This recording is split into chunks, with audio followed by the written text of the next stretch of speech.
Applying online link open करेंगे। इसके बाद गाइज आपके सामने यहाँ पर आरआरबी की ये ऑफिशियल वेबसाइट आ जाएगी। ये वही वेबसाइट है जो कि 2024 के अंदर भी आपने देखी होगी अगर आपने रेलवे का कोई भी फॉर्म भरा होगा। तो मैं आपको बता दूं कि अगर आपने रेलवे का 2024 के अंदर कोई भी फॉर्म भरा है तो गाइज पहले से आपका अकाउंट बना हुआ है, आप यहाँ पर नया अकाउंट नहीं बनाएंगे। आप सिंपली अप्लाई के सेक्शन पर क्लिक करके ऑलरेडी हैव एन अकाउंट इसके ऊपर क्लिक करेंगे और फिर यहाँ पर सिलेक्ट करेंगे कि आपको किस माध्यम से इसमें साइन इन या फिर लॉगिन होना है। जैसे कि लॉगिन विद आधार, जहां पर आपको अपना आधार नंबर डालना होगा, जनरेट आधार ओटीपी करना होगा। आपके नंबर पर एक ओटीपी जाएगा जो कि आधार के साथ में लिंक है, जो कि आप यहां पर डालेंगे और फिर आई एम नॉट रोबोट के ऊपर क्लिक करके लॉगिन कर लेंगे। पर गाइज अगर आपको इसमें कोई इशू आ रहा है तो आप यहां पर लॉगिन विद आरआरबी अकाउंट इसके ऊपर क्लिक करेंगे और जो आपने नंबर या ईमेल रजिस्टर किया था रजिस्ट्रेशन करते समय उनमें से कोई एक चीज यहां पर डालेंगे। जो पासवर्ड बनाया था उस वक्त वो पासवर्ड डालेंगे और फिर यहां पर आई एम नॉट रोबोट के ऊपर क्लिक करके लॉगिन कर लेंगे। एक चीज यहां पर ये आती है कि आपको आपका नंबर या ईमेल तो याद है पर अपना पासवर्ड आप भूल गए हैं, तो फिर आप यहां पर ऐसे में फॉरगॉट पासवर्ड के ऊपर क्लिक कीजिएगा। फिर आप यहां पर आपका रजिस्टर्ड नंबर या ईमेल एड्रेस डालिएगा, आपका डेट ऑफ बर्थ डालिए जो कि आपने फॉर्म भरते समय रजिस्टर किया था और फिर आई एम नॉट रोबोट के ऊपर क्लिक करके आप जैसे ही प्रोसीड करेंगे तो आपको मैसेज के माध्यम से आपको एक नया पासवर्ड सेंड कर दिया जाएगा, जिसका इस्तेमाल करके आप यहां पर लॉगिन हो जाइएगा। पर गाइज अगर आप बिल्कुल फ्रेशर है, आपने इस वेबसाइट का इस्तेमाल करके अभी तक कोई भी फॉर्म नहीं भरा, तो आपको इसमें सबसे पहले अकाउंट क्रिएट करना होगा। इसके लिए आप यहां पर क्रिएट एन अकाउंट इसके ऊपर क्लिक करेंगे। नाउ गाइज आपके सामने यहाँ पर कुछ ऐसा इंटरफेस आएगा और यहाँ पर आपको यही बोला गया है कि अगर आपने 2024 के अंदर कोई भी सीएन का फॉर्म भरा था तो आपको इसमें रजिस्टर दोबारा करने की आवश्यकता नहीं है, आप पुरानी इन्फॉर्मेशन से लॉगिन हो सकते हैं और ये चीज़ मैं आपको पहले ही क्लियर कर चुका हूँ। तो आप इस इंस्ट्रक्शंस को यहाँ से ओके कर दीजिए। अब आती है आपकी कंट्री ऑफ नेशनलिटी। तो इसमें सबसे पहले अगर आप इंडियन है तो आप इंडिया सेलेक्ट कर लीजिएगा।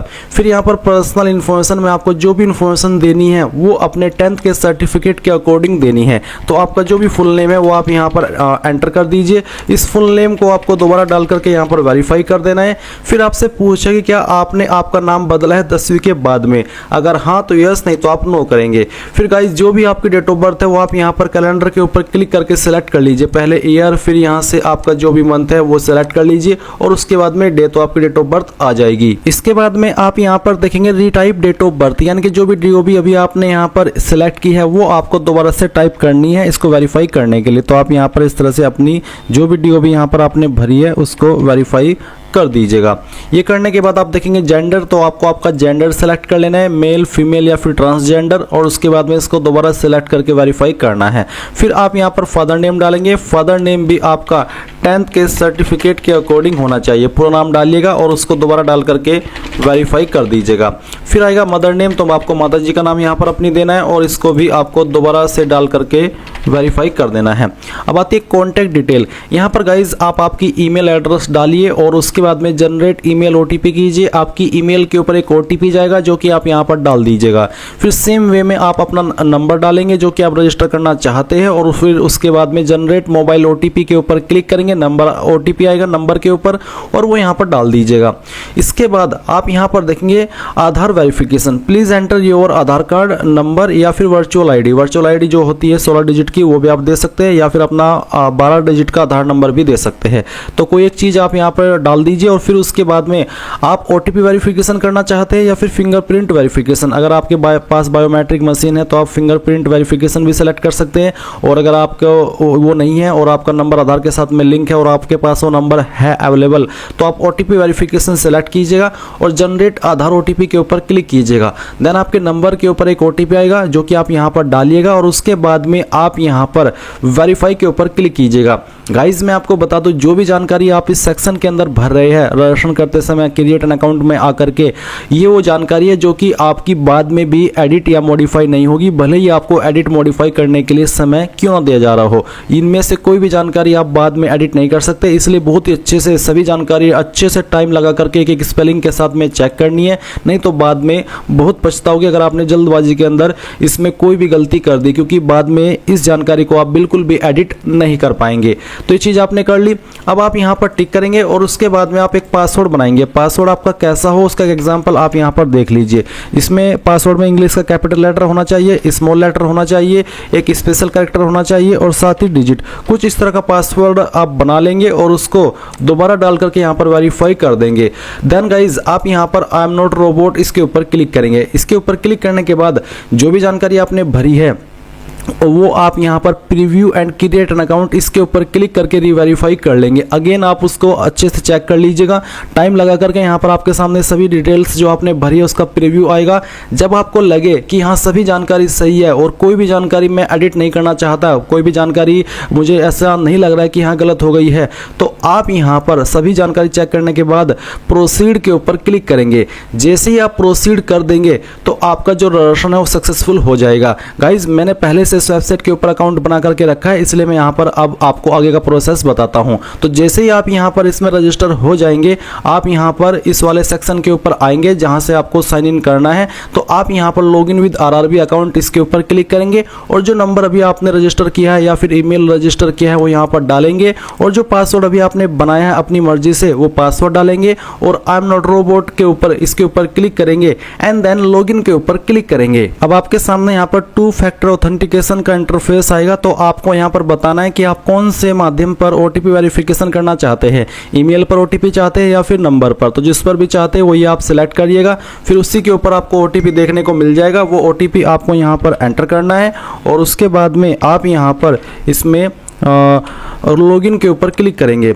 इसके बाद गाइज आपके सामने कुछ ऐसा इंटरफेस आएगा जहां पर आप देख सकते हैं अकाउंट वेरीफाइड विद आधार, यानी कि आधार के साथ में अकाउंट वेरीफाई है। और मैं यहां पर आपको आगे फॉर्म को कैसे फिल करना है इसके बारे में संपूर्ण जानकारी देने वाला हूं। तो आप ऑनलाइन एप्लीकेशन के सेक्शन में आएंगे और यहां पर आपको आपका जोन सेलेक्ट करना है जिसके अंदर आप अप्लाई करना चाहते हैं। ये सिलेक्ट करने के बाद में आप I am not currently liberated by any RRB और आरआरसी इसके ऊपर क्लिक करेंगे और नेक्स्ट के ऊपर क्लिक कर देंगे। अब गाइज आपके सामने यहाँ पर कुछ इस तरह से जानकारी फिल करने के ऑप्शन आएंगे। तो सबसे पहले आपको आपका मैरिटल स्टेटस बताना है, अनमैरिड या फिर मैरिड। उसके बाद में आपको आपका रिलीजन सेलेक्ट कर लेना है। फिर आपसे पूछे do you wish to avail fee exemption, यानी कि जो SC ST को इसमें फीस रिफंड हो जाएगी पूरी की पूरी, क्या आप वो लेना चाहेंगे। अगर आप फी एग्जाम्शन लेना चाहते हैं या फिर जो इसमें जनरल OBC कैंडिडेट भी है उनको CBT फर्स्ट देने के बाद में 400 रुपये फीस रिफंड होगी, क्या आप वो फी एग्जाम्शन लेना चाहते हैं कि हाँ मैं चाहता हूँ मेरा CBT फर्स्ट हो जाने के बाद में जो फीस है 400 रुपये वो रिफंड कर दी जाए और SC ST को पूरी की पूरी फीस रिफंड कर दी जाए। अगर आप उसके लिए इच्छुक हैं, मैं लेना चाहता हूँ अपनी फीस, तो आप इसमें यस करें। अगर आपने इस ऑप्शन में नो कर दिया तो फिर गाइज आपको आपकी फ़ीस रिफंड नहीं होगी, क्योंकि आपने यहाँ पर मना कर दिया कि मैं अपनी फ़ीस RRB को ही देना चाहता हूँ और वो कोई भी फ़ीस वापस नहीं लेना चाहता। इसलिए सभी कैंडिडेट को इसमें यस करना होगा। इसके बाद में गाइज यहाँ पर आप देखेंगे मदर टंग, यानी कि आपकी मातृभाषा, तो आपको आपकी मातृभाषा सेलेक्ट कर लेनी है। फिर choice of language for examination, किस लैंग्वेज के अंदर आप आपका एग्जाम देना चाहते हैं वो लैंग्वेज आप सेलेक्ट कर ले। ये लैंग्वेज भी आपको सोच समझ करके अच्छे से चेक करके यहाँ पर सेलेक्ट करनी है, क्योंकि अगर आपने यहाँ पर कोई और लैंग्वेज सेलेक्ट कर दी और फिर जब आपका पेपर आएगा तो उसी लैंग्वेज में आएगा और अगर वो लैंग्वेज आपको न आती हो तो फिर ऐसे में आप पेपर हल नहीं कर पाएंगे। इसलिए अच्छे से सोच समझ करके जो लैंग्वेज आपको आती है वही सिलेक्ट करना। अब है permanent visible mark of identification first, आपकी बॉडी के ऊपर वो निशान जिससे आपकी बॉडी की पहचान होती है। अब बहुत सारे कैंडिडेट इस वाले ऑप्शन में प्रॉब्लम फेस कर रहे हैं कि उनसे यहाँ पर डिटेल्स फिल नहीं हो पा रही है, पर जैसे कि मैं देख पा रहा हूँ मेरे सामने कोई भी इशू नहीं आ रहा है। और अगर मैं आपको टाइम दिखाऊं कि किस वक्त मैं इस वीडियो को रिकॉर्ड कर रहा हूँ तो आपको एक बार दिखाता हूँ। अभी 12:32 हुए हैं, सैटरडे 3 मई 2025 है। तो अभी इस टाइम तक तो मेरे सामने इसमें कोई इशू नहीं आ रहा है। अगर आपके सामने आ रहा है तो गाइज आपको एक बार वेबसाइट को रिफ्रेश कर लेना है। और गाइज अगर आप इस फॉर्म को कंप्यूटर से भरेंगे या लैपटॉप से भरेंगे तो ज़्यादा अच्छा रहेगा, क्योंकि ये जो वेबसाइट है वो लैपटॉप और डेस्कटॉप मोड में थोड़ा अच्छे से ओपन होती है। और अगर आप अपना ये फॉर्म मोबाइल से भर रहे हैं तो मैं आपको सजेस्ट करूंगा कि आप इस वेबसाइट को डेस्कटॉप मोड में ओपन करें और अपने मोबाइल को ऐसे चलाएं जैसे कि आप मोबाइल में कोई गेम खेलते हैं या वीडियो देखते हैं, यानी कि आपको इसको लैंडस्केप मोड में चलाना होगा। और वेबसाइट को राइट साइड में 3 डॉट के ऊपर क्लिक करके डेस्कटॉप मोड में ओपन कर लेना है। तो फिर आपके सामने ऑप्शन सही से ओपन होंगे और इसी तरह से ओपन होंगे जैसे कि एक डेस्कटॉप में होते हैं। फिर आपके सामने ये इस तरह का कोई भी एरर नहीं आएगा। इसके बाद विजिबल परमानेंट सेकंड मार्क, तो अगर आपकी बॉडी के ऊपर एक से ज़्यादा मार्क है तो आप यहाँ पर लिख दीजिए उस मार्क के बारे में, नहीं तो आप यहाँ पर नो मार्क लिख देंगे। फिर आती है कम्युनिटी डिटेल्स, यानी कि आपकी कास्ट कैटेगरी की जानकारी। तो सबसे पहले आपको यहाँ पर बताना है कि आपकी कास्ट कैटेगरी कौन सी है, जो भी है वही आपको सेलेक्ट कर लेनी है। फिर पूछे do you come under OBC non creamy layer, अगर आप ओबीसी है तो आपके सामने ये वाला ऑप्शन आएगा जहाँ पर आपको बताना है कि आप ओबीसी नॉन क्रीमी लेयर से आते हैं, अगर हाँ तो यस, नहीं तो आप नो करेंगे। अब आपको कैसे पता है कि आप ओबीसी नॉन क्रीमी लेयर में आते हैं या फिर नहीं, तो आपका जो कास्ट सर्टिफिकेट बना हुआ है जो कि सेंट्रल का होना चाहिए वो आपको चेक करना है। उसमें आपको देखने को मिल जाएगा, उसमें लिखा हुआ होता है कि आपकी कास्ट क्रीमी लेयर में आती है या फिर नॉन क्रीमी लेयर में आती है, तो आपको वो चेक करना है और उसके अकॉर्डिंग यहाँ पर यस नो आंसर कर देना है। फिर आपकी कास्ट कौन सी है, वैसे तो मैंने यहाँ पर मलिक लिखी है बट मेरी जो कास्ट है वो तेली है, तो यहाँ पर मैं इसको लिख देता हूँ। और इसी तरह से आपको आपकी जो भी कास्ट है, चाहे वो गुज्जर हो, राजपूत हो, जो भी है बेसिकली वो आप यहाँ पर लिख दीजिएगा। फिर कम्युनिटी सर्टिफिकेट नंबर, ये भी आपको आपके कास्ट कैटेगरी सर्टिफिकेट के ऊपर देखने को मिल जाएगा। आप यहाँ पर आपका सर्टिफिकेट चेक करते हुए नंबर डाल दीजिएगा। अब किसके द्वारा आपका सर्टिफिकेट जारी हुआ है उस अधिकारी की पोस्ट को आपको सेलेक्ट करना है। अब ये कहाँ पर मिलेगा, आपको आपका सर्टिफिकेट चेक करना है, जहाँ पर उस पर मोहर लगी हुई होती है या फिर जहाँ पर उस पर साइन होते हैं वहीं पर आपको नीचे की तरफ देखने को मिल जाता है सक्षम अधिकारी के बाद में उस पोस्ट का नाम जिस पोस्ट ने उसको जारी किया है। तो जनरली ये सर्टिफिकेट आपका तहसीलदार, नायब तहसीलदार, डीएम, सीओ इन पोस्ट के अधिकारी द्वारा जारी होता है। आपको आपका सर्टिफिकेट चेक करना है और उस पर जो भी पोस्ट लिखी है वही आपको सेलेक्ट कर लेनी है। फिर कौन सी स्टेट के द्वारा जारी हुआ है वो स्टेट आप सिलेक्ट कर लेंगे एंड किस डेट में आपने सर्टिफिकेट बनवाया है वो डेट भी आपको यहाँ पर कैलेंडर के ऊपर क्लिक करके सिलेक्ट कर लेनी है। इसके बाद गाइज आप यहाँ पर नीचे की तरफ आएंगे और देखेंगे पोस्टल एड्रेस डिटेल। तो जो आपका एड्रेस है वो आप यहाँ पर बताइए, आपकी स्टेट सेलेक्ट कीजिए पहले, फिर आपकी डिस्ट्रिक्ट, उसके बाद में आपका एड्रेस क्या है वो एड्रेस सेलेक्ट कर लेंगे। आपकी प्रेजेंट नियरेस्ट सिटी या फिर मेजर टाउन कौन सा है वो आप यहाँ पर एंटर करेंगे और अपना पिन कोड भी डाल देंगे। इसके बाद अगर आपका प्रेजेंट और परमानेंट एड्रेस एक है, अलग अलग नहीं है, तो आप यहाँ पर इस बॉक्स को टिक कर दीजिएगा। इसको टिक करने के बाद आपने जो इन्फॉर्मेशन प्रेजेंट एड्रेस में भरी है वो परमानेंट एड्रेस में भी आ जाएगी, पर अगर अलग अलग है तो अनटिक करके अलग से आप अपना परमानेंट एड्रेस भर सकते हैं। और फिर गाइज सभी जानकारी चेक करते हुए आप सेव करेंगे और उसके बाद नेक्स्ट के ऊपर क्लिक कर देंगे। अब आपके सामने यहाँ पर कुछ अन्य जानकारी आ चुकी है जहाँ पर आपको कुछ सवालों के आंसर करने हैं, जैसे कि क्या आप एक्स सर्विसमैन है, अगर हाँ तो यस, नहीं तो आपको नो करना है। फिर है क्या आप इकोनॉमिकली बैकवर्ड क्लास से आते हैं, एबीसी सर्टिफिकेट होल्डर है, अगर हाँ तो यस, नहीं तो यहाँ पर भी आपको नो करना है। फिर है are you an employ of Indian railways, क्या आप इंडियन रेलवेज के एम्प्लॉय है, अगर हाँ तो यस, नहीं तो यहाँ पर भी आपको नो करना होगा। फिर है current employment details, name of the current department organisation, तो आपका कोई करंट डिपार्टमेंट है जैसे कि सेंट्रल गवर्नमेंट, स्टेट गवर्नमेंट या पीएसयू तो आप बताएंगे, अगर आप नहीं है बेरोजगार है तो आप नॉट एप्लीकेबल के ऊपर क्लिक कीजिएगा। उसके बाद details of course completed act apprentice, are you a course completed act apprentice in railway establishment and processing NAC guaranteed by NCVT, क्या आपने आपका अप्रेंटिसशिप कर लिया है और आप यहाँ पर एनसीवीटी के द्वारा आपका जो सर्टिफिकेट है वो प्राप्त करने वाले हैं, अगर हाँ तो यस, नहीं तो आप नो करेंगे। अब आपको यहाँ पर आपकी बैंक की डिटेल्स देनी है जहाँ पर आपकी फीस को रिफंड किया जाएगा। तो गाइज इसमें आप refund of fee account holder name, यानी कि किस नाम पर बैंक अकाउंट है वो नाम डालेंगे, फिर यहाँ पर अकाउंट का नंबर डालेंगे, उसको दोबारा डाल करके वेरीफाई करेंगे और उसके बाद refund of fee bank IFSC code, यानी कि जो आपका बैंक का आईएफएससी कोड है वो यहाँ पर भरिएगा, ये आपको आपकी चेकबुक या फिर पासबुक के ऊपर मिल जाएगा। जैसे ही आप ये डालने के बाद कंफर्म करेंगे तो आपको बैंक नेम और आपका बैंक का एड्रेस ऑटोमेटिकली देखने को मिलेगा कि फैच कर लिया गया है। इसके बाद आप यहाँ पर सेव करेंगे और फिर नेक्स्ट के ऊपर क्लिक कर देंगे। अब आपके सामने यहाँ पर क्वालिफिकेशन की जानकारी आ चुकी है। तो मैंने पहले से इस फॉर्म को भर करके रखा है या फिर कह लीजिए कि मैंने पहले से अपना अकाउंट बना करके रखा है, इसलिए मेरी 10वीं की जानकारी यहाँ पर पहले से फिलअप है। मैं इसको यहाँ पर डिलीट करके, यहाँ पर बोला यू कैन नॉट डिलीट, यानी कि 10वीं की जानकारी डिलीट नहीं हो रही, तो चलिए मैं इसको एडिट करके दिखाता हूँ।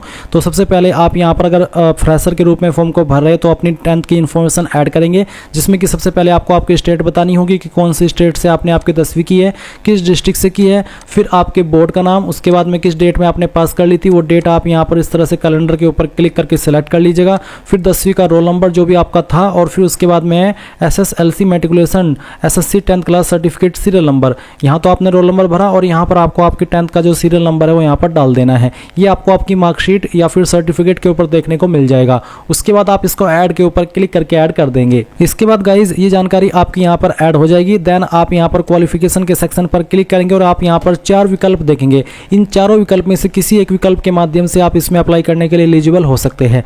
यानी कि अगर आपके पास 3 ईयर डिप्लोमा है तो आप वो भी सिलेक्ट करके जानकारी भर सकते हैं। तो चलिए मैं एक एक करके सभी का बताता हूँ। अगर आपके पास ये है तो आप 3 year diploma in engineering select कर लेंगे। फिर आपका इनमें से डिसिप्लिन बताएंगे। आपका जो डिप्लोमा है 3 ईयर का वो इनमें से किसी एक डिसिप्लिन में होना चाहिए, तभी आप एलिजिबल हो पाएंगे। उसके बाद में आपको आपकी स्टेट बतानी होगी जहाँ से आपने ये किया है। फिर आपकी डिस्ट्रिक्ट बतानी होगी जिस डिस्ट्रिक्ट से आपने क्वालिफिकेशन की है। उसके बाद में आपको आपके कॉलेज या फिर यूनिवर्सिटी का नाम बताना होगा। तो जहाँ से भी किया है उसका नाम आप यहाँ पर डाल दीजिएगा। ये डालने के बाद में आप यहाँ पर देखेंगे डेट ऑफ पासिंग, कब आपने क्वालिफिकेशन पास कर ली थी वो डेट आपको यहाँ पर सिलेक्ट कर लेनी है इस तरह से। उसके बाद में आप यहाँ पर आपकी जो परसेंटेज है वो डाल देंगे। अगर आपके नंबर CGPA के अंदर थे तो आप यहाँ पर उनको परसेंटेज में कन्वर्ट करके फिल करेंगे और फिर यहाँ पर ऐड के ऊपर क्लिक करेंगे तो ये जानकारी आपकी ऐड हो जाएगी। अब गाइज मान लीजिए आपके पास 3 ईयर का डिप्लोमा नहीं है, आपके पास तो डिग्री है इंजीनियरिंग डिसिप्लिन में, तो आप ये सेलेक्ट कर लेंगे। फिर डिसिप्लिन आपको बताना होगा सेम वे में, आपकी स्टेट, आपकी डिस्ट्रिक्ट और आपका यूनिवर्सिटी या फिर कॉलेज, डेट ऑफ पासिंग और परसेंटेज। अब मान लीजिए आपके पास ITI है तो आप ITI की जानकारी कैसे भरेंगे वो जान लीजिए। यहाँ पर आपको ITI सेलेक्ट करने के बाद में बताना कि इनमें से किस ट्रेड में है। जो आपकी ITI वो आपकी इनमें से किसी एक ट्रेड में होनी चाहिए, तभी आप इस पर अप्लाई करने के लिए एलिजिबल होंगे। फिर स्टेट बताएंगे जिस स्टेट से आपने आपकी 10वीं की है। फिर यहाँ पर आपको आपका जो डिस्ट्रिक्ट है वो बता देना है कि जिस भी डिस्ट्रिक्ट से आपने किया है तो डिस्ट्रिक्ट अपनी यहाँ से आपको सेलेक्ट कर लेनी होगी। फिर आपको नेम ऑफ इंस्टीट्यूट के अंदर जिस भी इंस्टीट्यूट से आपने आपकी जो ITI वो की है वो आप भरेंगे। अब यहाँ पर बहुत सारे कैंडिडेट प्रॉब्लम फेस कर रहे हैं कि वो अपने इंस्टीट्यूट का नाम नहीं दे पा रहे। तो गाइज मैं फिर से कहूँगा कि अगर आप इस फॉर्म को मोबाइल से भर रहे हैं तो आपको इस वेबसाइट को डेस्कटॉप मोड में ओपन कर लेना है। आप अपने ब्राउजर के राइट साइड में 3 डॉट के ऊपर क्लिक करके डेस्कटॉप मोड में ओपन कर सकते हैं। जब आप डेस्कटॉप मोड में ओपन करते हैं तो ऑप्शन सभी के सभी अच्छे से शो होते हैं और अच्छे से वर्क करते हैं। कभी कभी वेबसाइट के अंदर सर्वर इशू हो जाने की वजह से मोबाइल से फिल करने में इस तरह की प्रॉब्लम आ जाती है। तो मैं आपको यही कहूँगा कि आप इसको डेस्कटॉप मोड में ओपन करके भरिएगा, आपके सामने कोई इशू नहीं आएगा और आप आपका इंस्टीट्यूट का नेम भर पाएंगे। फिर आपको डेट ऑफ पासिंग देनी होगी। उसके बाद में सर्टिफिकेट किसके द्वारा इशू हुआ है वो बताना है, NCVT या फिर SCVT। उसके बाद सर्टिफिकेट टाइप क्या है, नेशनल ट्रेड सर्टिफिकेट है या फिर स्टेट ट्रेड सर्टिफिकेट है, ये आपको आपके सर्टिफिकेट के ऊपर देखने को मिलेगा। उसी के अकॉर्डिंग आपको यहाँ पर सिलेक्ट कर लेना है। फिर आप ऐड के ऊपर क्लिक करेंगे तो जानकारी आपकी ऐड हो जाएगी। इसके बाद अगर आपके पास ITI नहीं है, आपके पास NAC है, तो फिर आपको यहाँ पर आपका ट्रेड सेलेक्ट करना कि किस में आपके पास नेशनल अप्रेंटिसशिप सर्टिफिकेट है। उसके बाद में आपको बताना कि कौन सी स्टेट के द्वारा जारी हुआ है या फिर आपने किया है।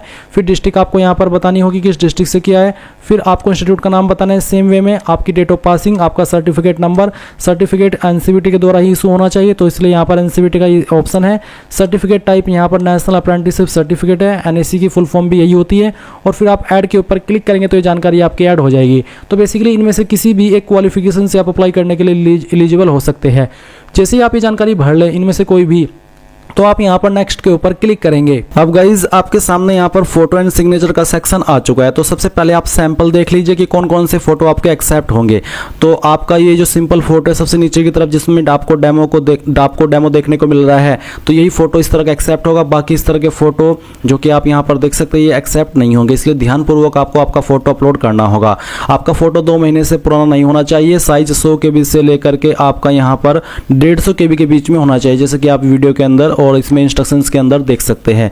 और सिग्नेचर की अगर बात करें तो इसका साइज आपका 30 से 49 KB के बीच में, और जो पिक्सल रखा है जो कि आपको बताया है वो आप देख सकते हैं। और आपका जो सिग्नेचर है वो आपका बड़े अक्षरों में नहीं होना चाहिए। तो ये चीज़ें आपको अच्छे से ध्यान में रखनी है ये चीज़ अपलोड करने से पहले। फिर आप यहाँ पर ब्राउज के ऊपर क्लिक कीजिएगा। जैसे ही आप यहाँ पर फोटो फाइल सेलेक्ट कर लेंगे इस तरह से आपके सामने आएगी।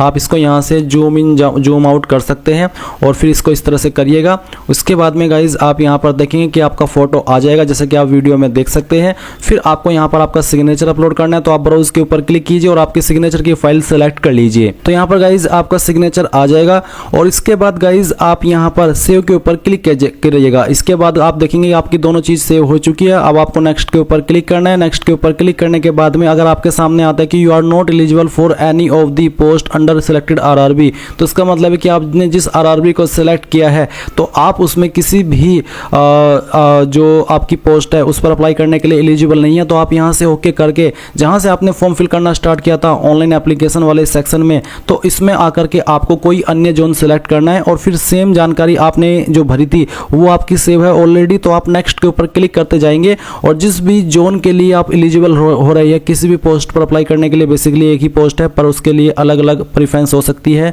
जोनल की, तो वो आपको देखने को मिलेगी, जो कि अभी आप आगे इस वीडियो के अंदर जानेंगे। अब गाइस यहाँ पर आपके सामने ये इंटरफेस है जहाँ पर है examination trade for part B of CBT 2, यानी कि जो आपका CBT 2 है उसका आपको यहाँ पर ट्रेड सेलेक्ट करना है। तो मेरा जो मैंने फिटर से अप्लाई किया, मैं फिटर सेलेक्ट करता हूँ। इसके बाद में यहाँ पर आपको आता है post and zone preference with the selected RRB, जो भी RRB आपने सेलेक्ट किया है उसमें आपको प्रेफरेंस के ऑप्शन दिए हैं। तो यहाँ पर आपका RRB चंडीगढ़ है, तो अगर आपको ये चेंज करना है तो आप क्लिक है टू चेंज RRB जोन, इसके ऊपर क्लिक करके चेंज कर सकते हैं। तो यहाँ पर एक ही है, मैं इसको टिक करता हूँ, यहाँ पर टिक करता हूँ। इसके बाद में यहाँ पर भी आपको टिक करना है एंड देन कहाँ से आप इस फॉर्म को भर रहे हैं उस सिटी का नाम आपको देना है एंड देन फिर आप प्रीव्यू एप्लीकेशन इसके ऊपर क्लिक करेंगे और आपके सामने यहाँ पर आपके फॉर्म का फाइनल प्रीव्यू आ चुका है। आपने शुरू से लेकर के अभी तक जो भी जानकारी भरी है एक बार फिर से चेक कर लीजिए एंड जब आपको लगे कि सभी जानकारी सही है यहाँ पर टिक कीजिए एंड देन सबमिट के ऊपर क्लिक कर दीजिए। नाउ गाइज आपको यहाँ पर क्या करना है, आपको सबमिट के ऊपर क्लिक करना है और इसके बाद में आपको यहाँ पर